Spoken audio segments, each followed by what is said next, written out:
Hello दोस्तों, मैं Ankit Yadav classes में आपका स्वागत है। आइए आज हम लोग अध्ययन करेंगे अलंकार के बारे में। अलंकार की परिभाषा तथा अलंकार कितने प्रकार का होता है तथा उसका उदाहरण सहित आसान भाषा में सीखेंगे। तो आइए ध्यान दीजिए। अलंकार अलम धनकार दो शब्दों के मेल से बना है, जिसका अलम का अर्थ होता है आभूषण, यानी कि काव्य की शोभा बढ़ाने वाले तत्वों को अलंकार कहते हैं। काव्य की शोभा बढ़ाने वाले तत्वों को अलंकार कहते हैं। जिससे काव्य की शोभा बढ़ जाए उसे अलंकार कहते हैं। ध्यान दीजिए, अलंकार जो है प्रकार शब्दा अलंकार, अर्थालंकार, उभयालंकार भी होता है, लेकिन यह दो महत्वपूर्ण है। आइए इसको देखते हैं। पहला है शब्दालंकार। शब्दालंकार में मुख्य देखेंगे अनुप्रास अलंकार, यमक अलंकार, श्लेष अलंकार तथा अर्थालंकार में उपमा अलंकार, रूपक अलंकार, उत्प्रेक्षा अलंकार, संदेह अलंकार, प्रांतिमान अलंकार तथा अतिशयोक्ति अलंकार के बारे में देखेंगे। तो सबसे पहले स्टार्ट करते हैं शब्दालंकार। जब वाक्य की शोभा शब्दों से बढ़े वहाँ पर शब्दालंकार होता है, तथा जब वाक्य की शोभा अर्थ से बढ़े तो वहाँ पर अर्थालंकार होता है। जैसे देखिए, शब्दालंकार में अनुप्रास, यमक और श्लेष आता है। यहाँ पर जो है वाक्य की शोभा जो है शब्द के आधार पर जो है बढ़ती है, और यहाँ पर उसके अर्थ के आधार पर जो है वाक्य की शोभा बढ़ती है। वाक्य कहिए या काव्य की शोभा बढ़ती है, इसलिए यहाँ पर अर्थालंकार होता है। ठीक है, अब आइए ध्यान दीजिए। इसमें देखेंगे अनुप्रास अलंकार। जैसे लिखा है तरनी तनुजा तट तमाल तरुवर बहुछाए, तो इसमें तो जो है तो की जो आवृत्ति है बार बार हो रही है। देखिए तो ठीक है।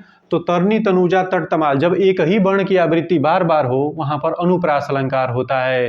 अनुप्रास अलंकार कई प्रकार का होता है, लेकिन ये जो महत्वपूर्ण है उसको देख लीजिए।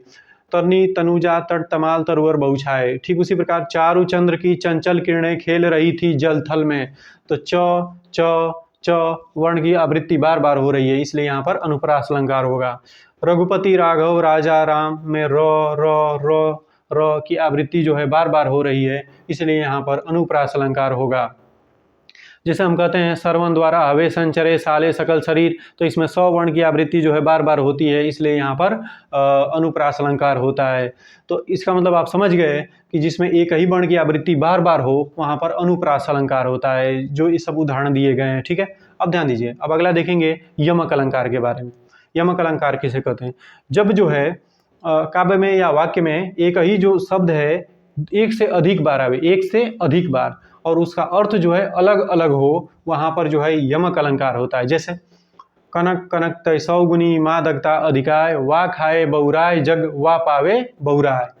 काली घटा का घमंड घटा, उधो जोग जोग हम नाही।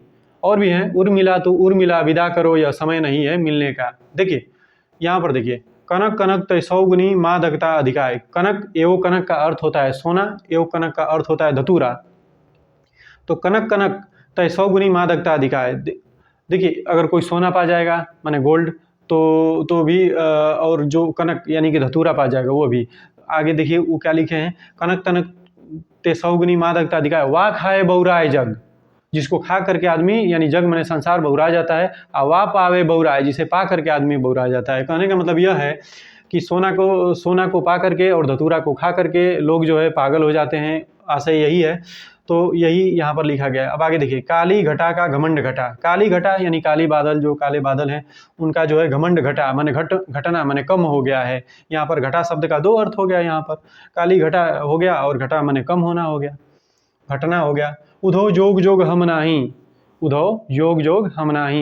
यहाँ पर गोपियाँ जो है श्री कृष्ण उधो से कहती हैं, हे उधो जोग के योग्य हम नहीं हैं। यानी कि एक जोग तो पूजा पाठ माने जोग हो गया, और एक जो है जोग यानी कि योग्य। तो यहाँ पर जोग के दो अर्थ हो गए, उधो जोग जोग हम नाही। इसी प्रकार एक और सम्मान मिलता है, जिसमें लक्ष्मण जी विदाई के समय उर्मिला से कहते हैं अपनी पत्नी से, उर्मिला उनकी पत्नी का नाम है, उर्मिला तो उर्मिला विदा करो यह समय नहीं है मिलने का। हे उर्मिला उठो और उर्मिलो यानी हृदय से मिलो। उर माने होता है हृदय से मिलो, यह समय नहीं है मिलने का। उर्मिला तो उर्मिला विदा करो यह समय नहीं है मिलने का, लक्ष्मण जी कहते हैं वनवास जाते समय। आइए आगे देखते हैं। तो इसका मतलब यह हो गया कि इसमें तो एक ही वर्ण की आवृत्ति बार बार होगी, तो यहाँ पर अनुप्रास अलंकार हो गया। जब इसमें एक ही वर्ण एक से अधिक बार आवे और उसका अर्थ अलग अलग हो, जहाँ पर यहाँ पर सोना और यहाँ पर धतूरा हो गया है, यहाँ काली घटा माने काले बादल हो गया है, और यहाँ पर घमंड घटा यानी कम होना हो गया है। अब उधो जोग जोग, योग माने जोग हो गया है एगो, और एगो जोग माने योग्य हो गया है, योग्यता। तो यहाँ पर भी दो अर्थ हो गया है। उर्मिला, तो उर्मिला में भी दो अर्थ हो गया है। उर्मिला माने उर्मिला नाम है उनकी पत्नी का, और उर्मिला माने हृदय से मिलना, दो अर्थ हो गया है। जब एक ही शब्द जो है एक से अधिक बार आवे और उसका अर्थ अलग अलग हो, यहाँ पर कौन सा अलंकार होगा? यमक अलंकार होगा। अब आगे देखिए श्लेष अलंकार। जब एक शब्द आवे और उसका अर्थ कई हो, यानी एक या एक से माने एक से अधिक हो, जब वाक्य में या काव्य में कोई एक शब्द आवे और उसका जो अर्थ है एक से अधिक हो, तो वहाँ पर कौन सा अलंकार होगा? श्लेष अलंकार होगा। देखिए कैसे, चरण धरत चिंता करत चितवत चारऊ ओर, सुबरन को खोजत फिरे कवि व्यभिचारी चोर। तो ध्यान दीजिए, चरण धरत माने पैर पकड़ रहा है, चिंता करत माने सोच रहा है, चिंता कर रहा है, चितवत माने चारों ओर चितव रहा है चोर की तरह, चितवत चारहूं ओर माने चारों ओर, सुवर्ण माने सुंदर वर्ण यानी सुंदर अक्षर, सुवर्ण यानी सुंदर वर्ण की स्त्री, और सुवर्ण यानी कि सुंदर, सुवर्ण यानी कि सोना, यानी तीन गो चीज हो गया। कवि के लिए सुंदर वर्ण यानी सुंदर अक्षर हो गया, व्यभिचारी के लिए सुवर्ण का अर्थ हो गया सुंदर स्त्री, और चोर के लिए हो गया सुवर्ण का अर्थ हो गया सोना।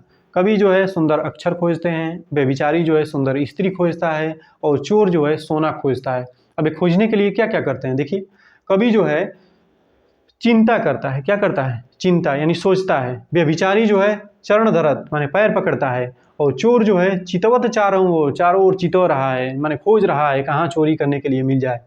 तो यही लिखा गया है, चरण धरत चिंता करत चितवत चारहूं ओर, सुवर्ण को खोजत फिरे कवि व्यभिचारी चोर। ठीक है, अब ध्यान दीजिए अगला देखिए, इस सुवर्ण का तीन गो अर्थ हो गया, मतलब कि कवि के लिए सुंदर अक्षर, और व्यभिचारी के लिए सुंदर स्त्री, और चोर के लिए सुंदर माने सोना गोल्ड।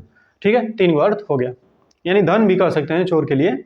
अब आगे देखिए, रहीमन पानी राखिए बिन पानी सब सून, पानी गए न उबरे मोती मानुष शून। इस पानी का यहाँ पर तीन गो अर्थ है।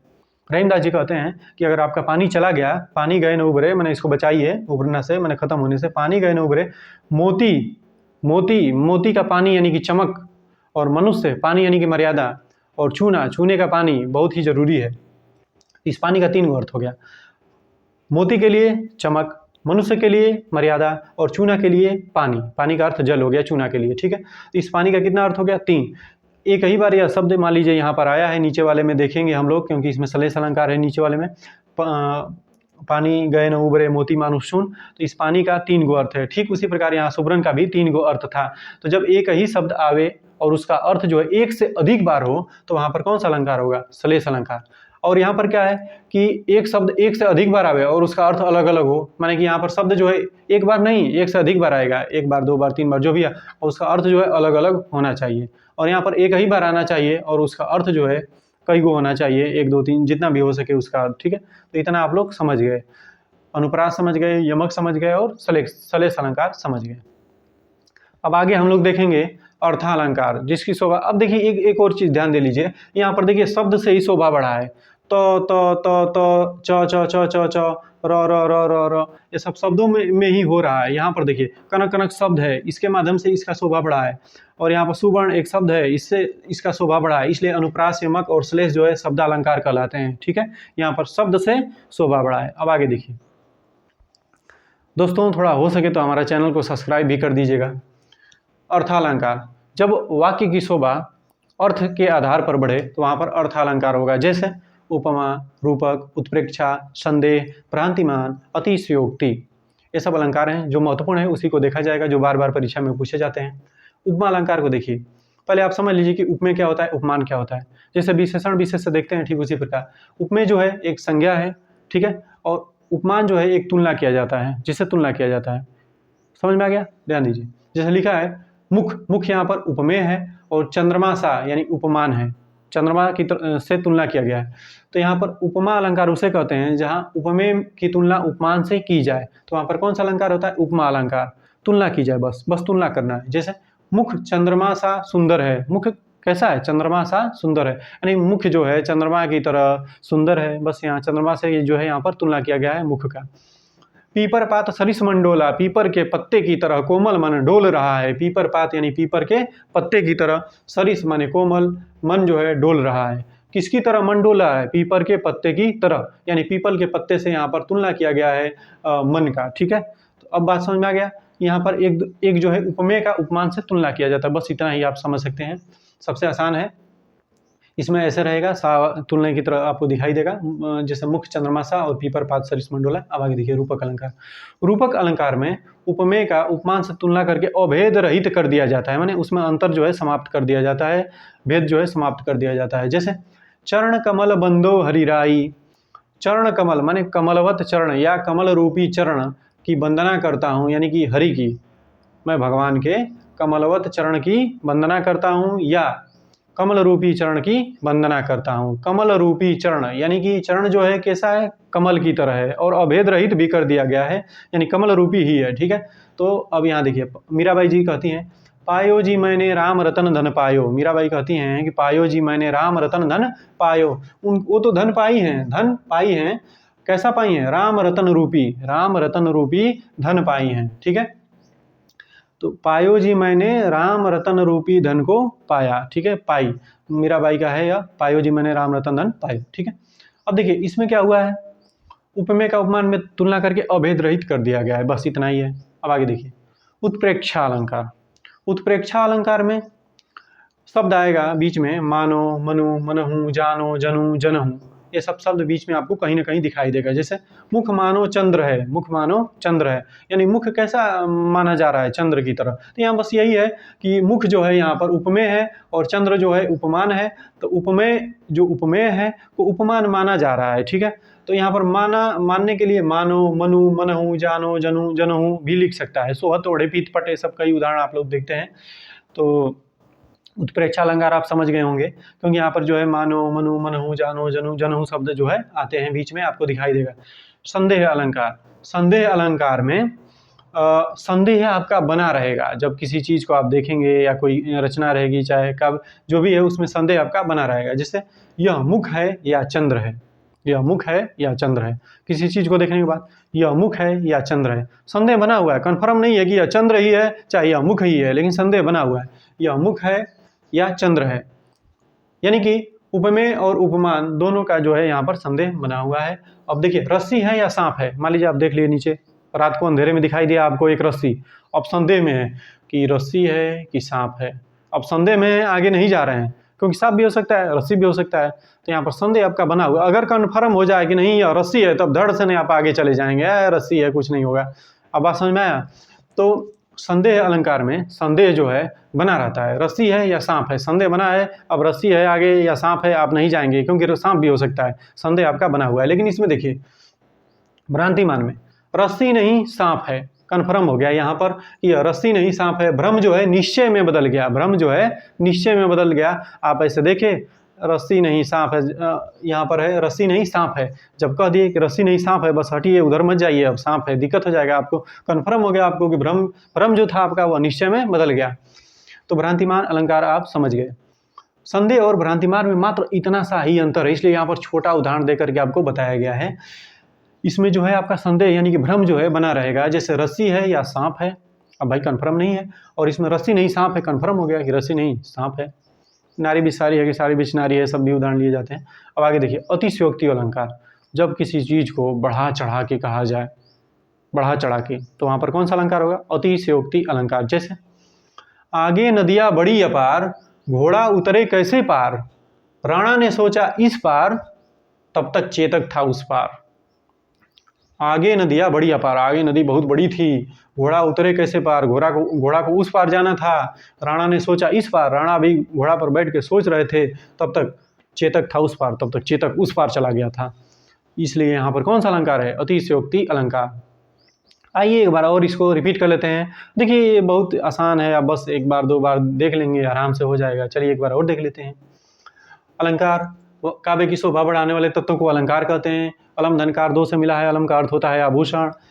शब्दालंकार और अर्थालंकार अलंकार के दो भेद होते हैं। जब वाक्य की शोभा काव्य की शोभा, काव्य की शोभा शब्द से बढ़े तो वहाँ पर शब्दालंकार होता है, जब काव्य की शोभा अर्थ से बढ़े तो वहाँ पर अर्थालंकार होता है। अब यहाँ पर शब्दालंकार के महत्वपूर्ण जो है अनुप्रास, यमक और श्लेष, और अर्थालंकार के उपमा, रूपक, उत्प्रेक्षा, संदेह, भ्रांतिमान और अतिशयोक्ति।